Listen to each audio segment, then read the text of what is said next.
Welcome back to Apex Alchemy. We've got in front of you today my brother's Manix 2XL. It's a Spyderco. It's an S30V. He says he doesn't carry it much because he says, like, you can definitely tell that's in your pocket. It's USA made in Golden, Colorado. This is a size comparison with the Ontario Rat number 1. And just for shits and giggles, we can throw this one up there too. This is Ontario Rat number 1. So it's, you know, the Manix is a big knife, man. Like it takes up a lot of real estate. Yeah, just like it's not really the length, it's just wide. Yeah. And the blade's pretty tall for and the handle. I say that, and I carried this for like 2 days, and I've got no issues whatsoever. But it's about the same height as the 4MAX Scout. And how does it pair up? I mean, the Manix 2 XL is it is a full size knife, but it's coming in right at 9 inches. So the 4MAX Scout is about an inch longer. We'll space those out a little bit. It's really hard to get this. You kind of got to put it upside down to get it to stay true to the. Yeah, just like Celine. But anyway, it feels like a Spyderco, man. You know, it's got the G10 handle. It's got a very nice slim, slicey profile for for the blade. It's on I don't know what Spyderco calls this. I can't remember. I should have looked that up.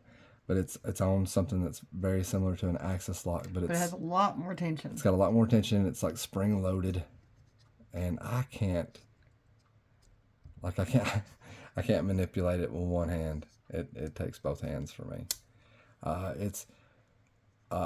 think maybe the Manix 2, without it being an XL, probably be more my knife. But as far as me, I'm going with this locking mechanism. But I love the jimping on the ramp of the blade. Feels really good. It's got. I typically prefer the smaller. So the smaller jimping, like it tends to actually be more grippy. Yeah, huh? Yeah. And this jimping right here, like along the, it feels really good too. Like it might not be as effective, but it feels good. Yeah. Kind of bubbly. Kind of reminds me of those like little massage things that you run across the backs and stuff. But like that small jimping, when it's done right, is like better than any big spaced out jimping to me. Yeah, I agree with that. And it's got the jimping all along the underside as well. And there's more of those little beaded things on this end. Yeah. This is jimping, like jimping through here. This is beaded. Okay. That's interesting. That's what she's talking about. And it does have a nice forward finger choil. It may be, like, to some people considered more of more of a it's not a sharpening choil. No. It is a finger choil. Forward choil. Yeah. Forward choil. This thing's sharp. Got your lanyard hole. Yep. Flow through design. Left or right carry. Yep. And that's just tip up. Okay. Not deep carry. You're going to have quite a bit sticking out on this one. Yeah, you have that much sticking out of your pocket. About an inch. He said the pocket presence, he said to be the size it is, the pocket presence is immense. Like, I don't know. Like I don't think I've actually stuck it in my pocket. But it was like he said there's a lot. You can definitely tell you got this knife in your pocket when you're carrying it. But I'm very much appreciate him sending it along so we can check it out. This isn't the first time I've saw the knife. Just the first time I've been able to, have it in our possession and do a video on it. But how does it pair up against,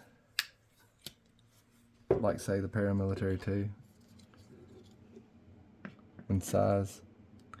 It's really About a half inch, maybe.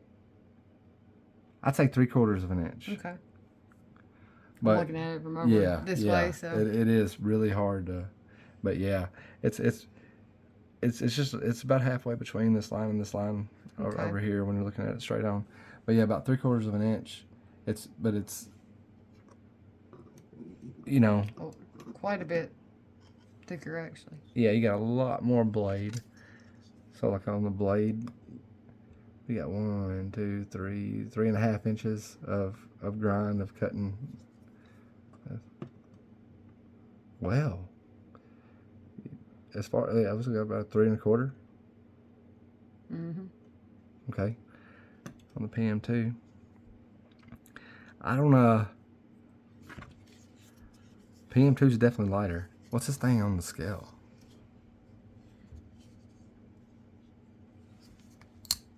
It comes in at 5 ounces. 5 ounces. What about the PM2? I want to say it's like 3.4. 3.6. 3.6, okay. Spyderco, you take this knife, stick a compression lock on it, and I'll buy it. Like, it's really close to the Shaman. So, like, if that's, I believe that maybe the Shaman, though, is closer to the Manix 2, like the original Manix 2. I'm not sure. But it's pretty close to the Shaman in style. The Shaman has got more of the native family of blades, so like the blade will just carry, the blade won't hump up over the handle. The blade will follow the line of the spine of the knife.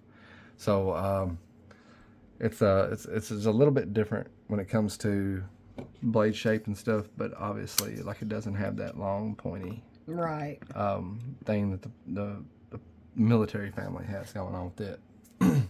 But anyway, I like it. I do. I think if it had a compression lock on it, it would be perfect. Another thing I noticed when comparing these two is this comes into much more of a defined point. Like, it's got an extra finger thing there. Okay. I see what you're saying. That this one doesn't. It kind of. Well, it fits pretty good in my hand. I didn't even notice it. How does it fit in your hand? It's okay. Like it spreads these two apart some. I see what you're saying. But I could still maneuver it, but it's not as comfortable because of that being in between those two fingers. It's a pretty large knife. Yeah. For small hands. I tend to notice with most of them when they've got those definite cuts in these bigger handles, like it tends to not fit my hand very well. Right.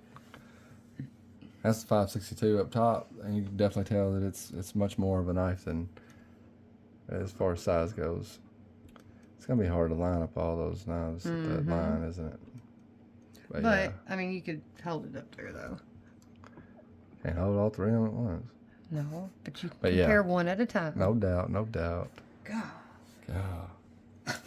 Anyway, you got any final thoughts on it? It's okay for a big knife to me. Yeah. This is just my personal opinion, but most of the Spydercos just look like minor differences. Doing the same thing. When you look at a Spyderco, you can definitely tell it's a Spyderco. They're not as, like you take the Benchmade Boost and a 940 and a Emerson and a Bug Out and an Adamas, and you might not be able to tell that they're all Benchmades. Like if you can't see that butterfly, right? They don't have like a trademark look overall. So I definitely understand what you're saying. Most Spydercos have that trademark look, like with the exception of some of the stuff like the Spidey Chef, the Smock, I can see the knife in my head, but I can't think of the name of it. But it's a short, beefy, like, I don't know. But yeah, I can't think of the name of the knife. I've never owned one, but it was one of them that doesn't like follow the traditional. Suit. And those I mean would be like, oh, but for the most part now all Spydercos I'm like, yep, it's just bigger or smaller than the last one I see. Right. Every time I've ever handled a smock, like, you know, if you give it 30 minutes, and you just kind of forget that you're carrying a Spyderco. Like, it doesn't feel, because it's a button lock, and it's like a reverse Tonto, like a 940, and it's like, okay, this, yeah, that's right, this is a Spyderco. Right. But it's just, you know, anyway, the Manix 2 XL,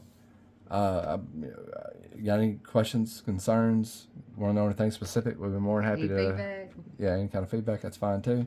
We've been more than happy to answer any questions. Just like with most of our unboxings, we haven't done a ton of research with it, and we don't have a ton of experience with it. We just try to get it out of the box and see what we think. Mm-hmm.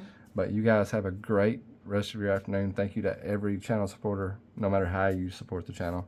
Every one of you are extremely appreciated. You guys are actually what makes the channel operate. You know, like you turn gears. So we appreciate you.